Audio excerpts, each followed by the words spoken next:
Hey everyone, we're here with our next day of starting up your startup and acting on your big idea.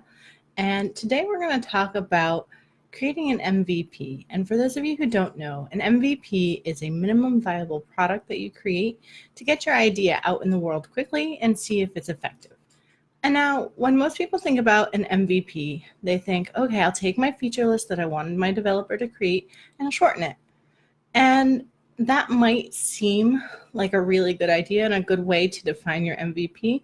But what I've actually found is much more successful, and this is something that's come up in a lot of agile and lean circles as well, is to think about your MVP in terms of solving exactly one problem for the audience that you're trying to reach. So it's not very helpful for them, for example, if you are building a car and your MVP is just some tires, because that doesn't get people where they need to go. And again, this is a really obvious example, but if we think about people who are building a car, they are trying to get from a point A to a point B. And so an MVP might be a motorcycle or a skateboard or something else that gets them from point A to point B to validate that there's an interest in the first place. And obviously, skateboards and cars don't cover the same distance, but the point is that you're solving one problem for one person. And so when you take that and you apply it to startup mode, you can think about, I don't know, a company like Amazon. Amazon started being a bookseller. They weren't a seller of everything, they were a seller of books. Now on Amazon, you can get any number of things. But if they hadn't chosen to focus on getting people books quickly, they might not have built anything else. If they tried to build a whole marketplace for anything and everything, their message would have gotten muddled. And so when you're thinking about your MVP, don't just cross off features that are on your list. Instead, think about what's that one problem, that core problem that my target audience really, really, really needs to solve to do their job well, to have a better life, whatever it is. But what's that one thing that all the extraneous stuff falls away, and that's the one thing that you're solving for them?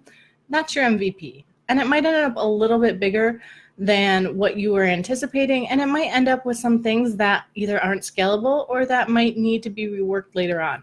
That's actually entirely okay, because the point of your MVP and the point of that is to validate yourself in the market, to make sure that you're going in the right direction, and to do a little extra TLC to help customers really understand why they want to join you instead of not taking action or going with a competitor. And if you'll remember from a previous video, your biggest competitor is not other people in the space, but it's people, your customers, not taking action. And so in order to get them over that hump of taking action initially and to build traction for your company, having an MVP that solves one problem, even if it's not fully scalable, is okay. It's a good starting point, because then you know you're on the right track and you can figure out the scalability of it later. Or you can stay small and serve a very niche customer base. That's okay too. It really depends on your situation, but when you're thinking about your MVP, think about that one problem that my customer needs to solve that I'm going to help them solve. What are the essential things I need for that? And cut anything that's not essential. So it doesn't have to look beautiful, it doesn't have to have every single right style. As long as it solves the problem effectively, you'll have a lot of success in the market.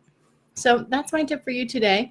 Write back in the comments and let me know, what MVP are you working on, and how did you determine what goes into it and what doesn't? Tomorrow, I'll be coming to you live from New York, where I'm heading down for the day to do some work with some friends. And I'll be talking to you about who is your target audience and how do you define that successfully.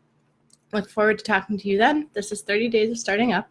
And if you're ready to get started on your big idea, you can find the link to my book, which you can pre-order, in the comments. And if you have any questions that I can answer for you, please feel free to let me know.